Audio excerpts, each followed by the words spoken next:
Bien-aimé, je bénis le Seigneur pour une fois de plus pour son amour qui nous permet de venir avec toi pour cette nouvelle semaine. Le but de mon ministère est de t'expliquer que Jésus est venu sous forme humaine, dans le même corps que tu as. Mais lui, il est venu sans péché et il a pris tes péchés. Il a pris ce que Adam t'a appris à faire pour te détruire, pour faire de toi la victime du serpent. Il a pris tout cela dans son corps et il est mort de cela. Et il t'a donné la vie. En tant que chrétien, tu es juste devant Dieu.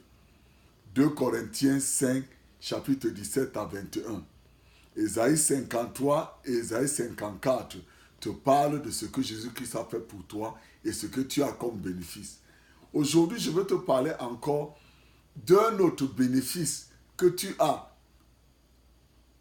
Que quand tu lis la parole de Dieu, les gens envoient ça loin. Mais c'est pour toi, le chrétien, de t'approprier de cela. C'est à toi de prendre place, de prendre ta place en tant que chrétien.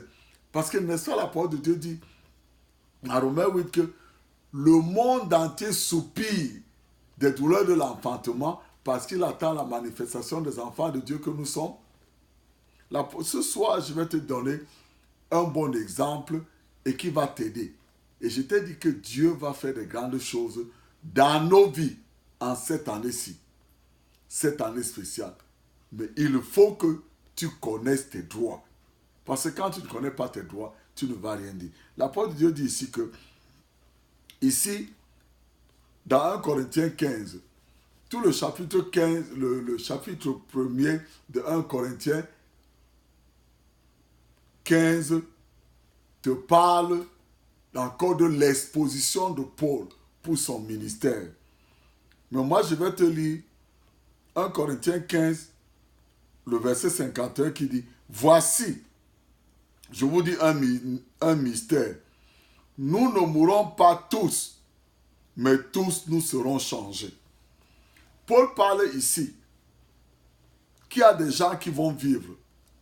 Quand Jésus va venir, ces gens-là seront vivants et qui seront chrétiens. Mais pour cela, il explique des choses ici. Que quand tu connais ton identité, tu peux garder ta vie, tu peux te garder en bonne santé. Ton corps peut rajeunir tout le temps. Les maladies ne peuvent pas t'atteindre. Parce qu'il dit ici que je vais sauter, je vais aller au verset 56. Il dit, les guillons de la mort, c'est le péché. Et la puissance du péché, c'est la loi. Et il dit, mais grâce soit rendue à Dieu qui nous donne la victoire par notre Seigneur Jésus-Christ. Les guillons, ça dit que le piquant, ce qui te pique, qui a le poison, c'est le péché. Tu commets un péché, tu ne vas pas mourir aujourd'hui, mais tu vas mourir. Tu as déjà ouvert la porte. Toi-même, tu as creusé ta tombe déjà. Donc, si tu regardes bien, il dit ici que les guillons, ça dit que la piqûre du péché est la mort. Ça dit que la mort te pique. Tu pêches. Dès que tu as péché, tu as déjà ouvert la porte à la mort. Donc maintenant, si toi, chrétien, tu te laisses transformer par ce que tu déclares de ta bouche, que Seigneur, je te remercie parce que tous mes péchés ont été pardonnés. Et toute chose de l'aiguillon de la mort dans ma vie, je la détruis au nom de Jésus.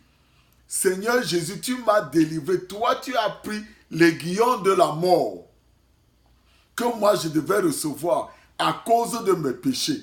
Seigneur, tu as pris cet aiguillon. Tu as souffert de cet aiguillon. Voilà pourquoi tu es mort. Alors moi maintenant, je déclare à mon corps que l'aiguillon de la mort n'a plus accès dans ma vie. Chaque fois que tu as des symptômes dans ton corps, tu dis non, tu fais partie des symptômes de l'aiguillon de la mort que Jésus-Christ a pris alors je te commande de quitter mon corps maintenant au nom de Jésus. Parce que mon corps est le temple du Saint-Esprit. Frère, quand tu vas commencer à dire ça au début, rien ne va se passer. Pour toi, ça peut se passer aussi. Des choses peuvent bouger dans ton corps. Peut-être que tu es très habitué à écouter les mauvaises choses, tu connais tous les symptômes de toutes les maladies et tout, et tout, et tout. Donc, quand tu vas commencer à parler, ça ne va pas agir. Mais si tu persistes à déclarer que Seigneur, je te remercie parce que toi, tu as pris l'aiguillon de la mort. Tu as souffert de l'aiguillon de la mort afin que moi, je devienne ta justice. Afin que moi, je vive par ta grâce. Je reçois la grâce de la bonne santé. Frère, si tu le dis, tu vas voir. Mais c'est ta femme qui est malade. Mais c'est ton enfant qui est malade. Tu regardes l'enfant ou la femme, tu dis que toi, cet aiguillon de la mort, Jésus t'a porté. Quitte maintenant avec tous tes symptômes de mon corps, de ma femme, de mes enfants, de ma famille, au nom de Jésus. Tu vas voir ce qui va se passer. Tu vois, c'est un petit exemple, mais qui porte des profondeurs que si tu l'appliques dans ta vie tous les jours, tu vas voir ce qui va se passer. Je prie que le Seigneur te bénisse cette semaine, qu'il t'aide à mieux comprendre. Si tu n'as pas encore ouvert ta bouche, dis que Seigneur Jésus, je te remercie parce que tu es venu dans ce monde pour me sauver. Je t'accepte comme mon sauveur. Fais-le aujourd'hui.